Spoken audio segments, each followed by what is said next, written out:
43.7 seconds was my best lap. I'm going to show it to you and then I'll break it down corner by corner.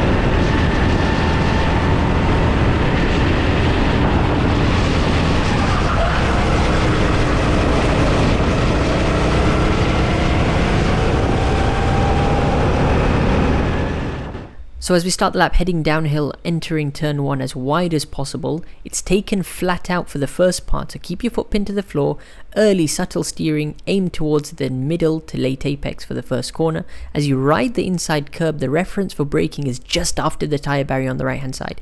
Hit the brakes now, nice and early, getting that rotation into the kart for the first left-hander, which is turn 2, aiming for a middle apex. Just stay within the white line over there. But as you exit, stay to the middle part of the track and then flick it to the right and really try and ride the curb for turn 3, getting right up to the tyre barriers. Stay to the right hand side in preparation for turn 4, the sharp hairpin turn, where our reference for braking is just as the inside curb starts on the left hand side. A quick jab of the brakes over here, get the kart rotated, going for mid to late apex. We could have braked harder here to get better rotation. Nonetheless, on exit, we're going to run the kart all the way back out wide towards the tyre barriers.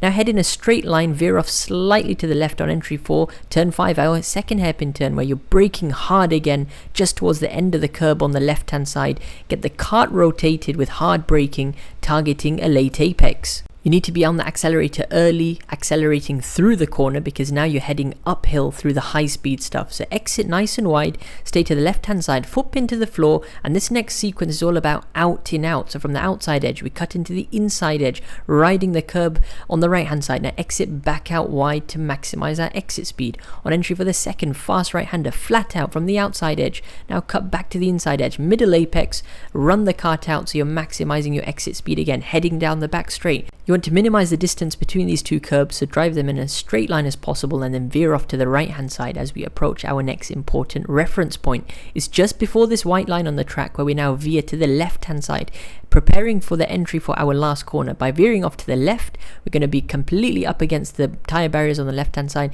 making the corner radius for the last corner as large as possible. It's going to be early braking for this final corner because we want to get the kart slowed down, rotated, so we can accelerate through this final corner. As we do so, we can now stamp back onto the accelerator pedal, ride over this final corner, the curb, taking a relatively late apex, and we're trying to maximize our exit speed onto the final straight. Exit the corner back out wide to the outside edge, use the full width of track, and now you're going to drive in a straight line as possible all the way to the finish line to complete a quick lap at the Lakeside track. The key to getting a quick lap at Lakeside is to maximize your exit speed.